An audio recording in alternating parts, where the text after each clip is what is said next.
एक विधवा और उसकी शादी।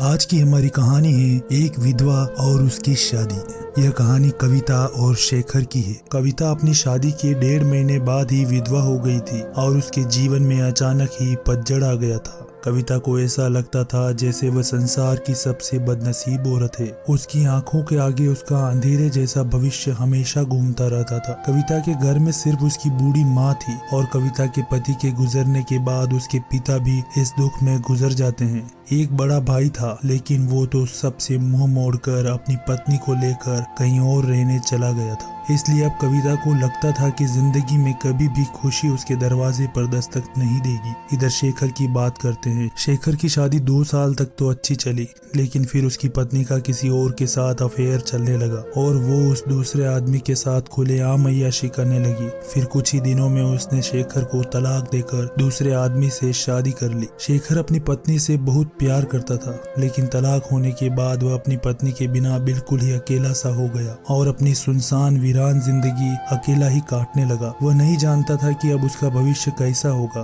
कभी वह फिर किसी से शादी कर पाएगा या नहीं। तभी एक दिन कविता और शेखर दोनों ही किसी शादी की सालगिरह में जाते हैं। कविता की एक सहेली शेखर को जानती थी और उसी ने उन दोनों को मिलवाया। शेखर से मिलकर कविता को अच्छा नहीं लगा, क्योंकि शेखर अपनी पत्नी के बारे में नेगेटिव बातें कर रहा था और यह सुनकर कविता को शेखर पर गुस्सा आ रहा था कि वह एक औरत के बारे में इतना गलत कैसे बोल सकता है। लेकिन बाद में उसकी सहेली अंजू ने बताया कि शेखर कितना दुखी लड़का है। वह अच्छे खासे पैसे कमाता है और उसके परिवार वाले भी बहुत सीधे हैं, लेकिन फिर भी उसकी पत्नी ने दूसरे मर्द के चक्कर में इस बेचारे को धोखा दे दिया और अब शेखर दिन रात रोता ही रहता है। यह सुनकर कविता का दिल भर आया। वह मन ही मन सोचने लगी कि एक शरीफ लड़के को मैं बिना मतलब ही बुरा समझ रही थी। तो उसी दिन से कविता के मन में शेखर के लिए एक प्रेम जाग गया। तभी कुछ ही दिनों बाद कविता ने अपनी सहेली अंजू से कहा कि अंजू, मैं पता नहीं क्यों शेखर को चाहने लगी हूँ और मैं उसे पसंद भी करती हूँ। अगर तू कुछ उपाय करके मेरी दोस्ती शेखर से करवा दे तो शायद मेरी जिंदगी संवर जाएगी। तो अंजू ने कहा कि ठीक है, तू कहती है तो मैं किसी बहाने से शेखर को अपने घर बुलाती हूँ। मैं उसे तेरी सारी कहानी पहले ही बता दूंगी,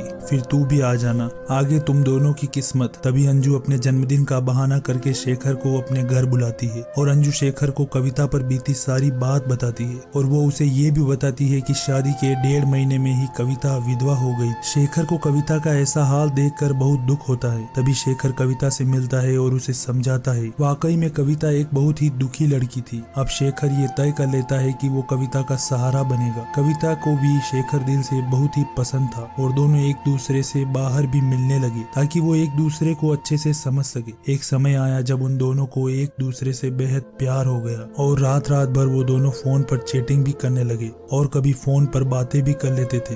शेखर बहुत ही रोमांटिक लड़का था। वह अपनी बातों से कविता का दिल जीत चुका था। कविता को भी शेखर के मुंह से अपनी तारीफ सुनना बहुत ही पसंद आता था। दोनों ही हर रविवार को मिलते थे, पार्क में घूमने जाते थे और कभी कभी रात को होटल में डिनर करने भी चले जाते थे। तभी एक दिन कविता शेखर को अपने साथ अपने घर ले गई और उसे अपनी माँ से मिलवाया। शेखर ने जब कविता की माँ के पाँव छुए तो कविता की माँ रोने लगी और शेखर का हाथ पकड़कर कहने लगी कि बेटा, मेरी बेटी का सहारा जरूर बनना और उसका साथ कभी मत छोड़ना। मेरे सिवा इसका कोई भी नहीं। अब मेरा भी कोई पता नहीं कब भगवान का बुलावा आ जाए। अगर मैं मर गई तो मेरी जवान बेटी का क्या होगा। ये सुनकर शेखर की आंखों में भी आंसू आ गए और कविता भी खूब रोने लगी। तभी शेखर ने कहा कि माँ जी, आप बिल्कुल चिंता न करें। कविता का मैं मरते दम तक साथ नहीं छोड़ूंगा और आपको भी कुछ नहीं होगा और आपकी बेटी का मैं जिंदगी भर ही ख्याल रखूंगा। ये सुनकर कविता की माँ और कविता को बहुत ही अच्छा लगा और कविता शेखर का हाथ अपने गालों पर लगाकर रोती है। तभी एक दिन दोनों ही पार्क में बैठे थे तो कविता ने कहा, शेखर, तुम अपने घर वालों से मुझे कब मिलवाओगे। शेखर ने बात टाल दी और उससे प्यार भरी बातें करने लगा और कहा, कविता, मैं तुम्हारे बिल्कुल नजदीक आना चाहता हूँ। बोलो तुम मुझे अपने करीब कब आने दोगी। लेकिन कविता शेखर को अपने करीब आने से मना करती है, मगर फिर भी थोड़ा बहुत वो दोनों प्यार कर ही लेते हैं। तभी कविता की सहेली अंजू ने कविता के कान भरना शुरू कर दिए। उसने कहा कि कविता लड़कों पर इतना जल्दी भरोसा नहीं करते, तू तो सीधी सादी है। शेखर को अपनी माँ से भी मिला दिया, लेकिन शेखर ने तुझे किसी से मिलवाया? कहीं ऐसा ना हो कि वो तुझे इस्तेमाल करके छोड़ दे। ये सुनकर कविता के कान खड़े हो गए और वह सोचने लगी कि कहीं शेखर मुझे धोखा तो नहीं दे रहा। उधर शेखर सोच रहा था कि मैं कविता को अपने घर कैसे लेकर आऊं। मेरा घर बिल्कुल छोटा सा है और मैं उसे अभी नहीं बताऊंगा कि उसके लिए मैंने एक घर बुक कर लिया है और 50,000 जमा भी करवा दिए हैं और बाकी की मैं बैंक से किश्त बनवा लूंगा। 1 महीने बाद शेखर का जन्मदिन था। शेखर ने सोचा मेरे जन्मदिन पर ही कविता को सरप्राइज दूंगा और फिर कविता और उसकी माँ को भी घर बुला लूंगा। उसी दिन कविता से शादी की बात करके उसे सगाई की रिंग भी पहना दूंगा, क्योंकि कविता के परिवार में और कोई नहीं है, इसलिए सारा कार्यक्रम कविता और उसकी माँ के सामने ही हो जाएगा।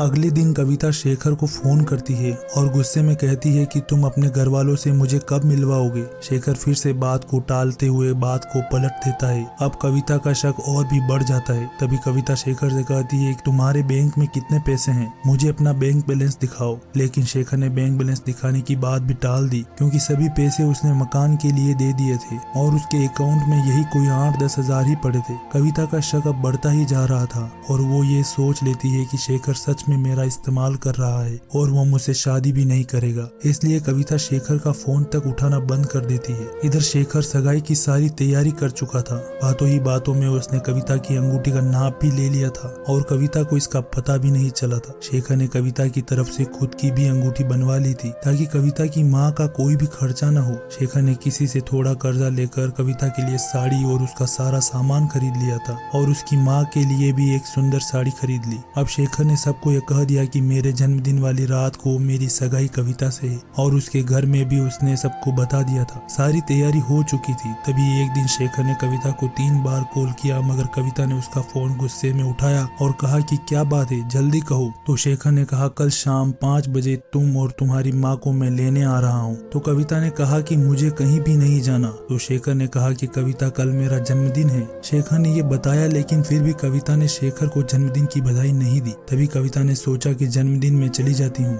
इससे शेखर का पर्दाफाश भी हो जाएगा। अगली शाम कविता और उसकी माँ तैयार हो जाती है और शेखर की गाड़ी में बैठकर उसके साथ चली जाती है। पूरे रास्ते कविता ने शेखर से कोई बात नहीं की। उसे तो शेखर के रूप में एक धोखेबाज नजर आ रहा था। तभी जैसे ही कविता शेखर के घर की दहलीज पर कदम रखती है, वैसे ही शेखर की माँ आरती की थाली लेकर आती है और कविता को टीका लगाकर उसकी आरती उतारती है। ये देखकर कविता हैरान रह जाती है। अब वो भी शेखर की माँ के पांव छूती है। उसकी माँ उसे अंदर आने के लिए कहती है। सभी लोग खड़े थे, शेखर के बड़े भाई भाभी, शेखर के भतीजा भतीजी और शेखर की माँ व भोले भाले उनके बाबूजी। सभी लोग कविता और उसकी माँ का स्वागत करते हैं और बैठने के लिए कहते हैं। अब शेखर का जन्मदिन भी मनाया जाता है। उसके बाद कविता जाने के लिए कहती है तो शेखर की माँ कहती है कि बहू, तुम्हें जाने के लिए नहीं बुलाया है, हमेशा के लिए यही रखने के लिए बुलाया है। कविता समझ नहीं पाती। तभी शेखर की बड़ी भाभी 2 फूलों की माला और एक प्लेट में 2 अंगूठी लेकर आती है। ये देखकर कविता शेखर की ओर बड़े ही आश्चर्य के साथ देखती है। तभी शेखर एक अंगूठी कविता के हाथ में रख देता है और कहता है कि आज हमारी सगाई है कविता, और इस बात के लिए मैं तुम्हें सरप्राइज देना चाहता था। तुम्हें ये रिश्ता मंजूर है ना?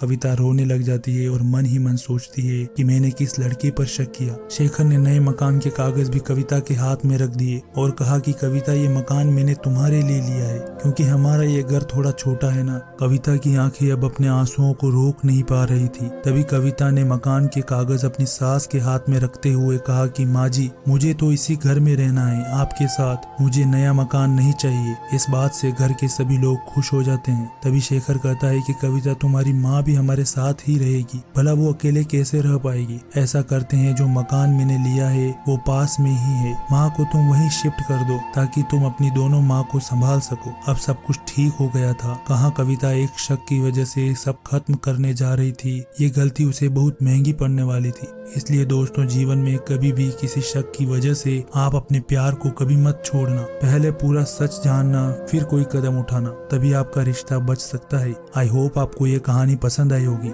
इसी तरह की कहानियों के लिए हमारे चैनल को जरूर सब्सक्राइब करें।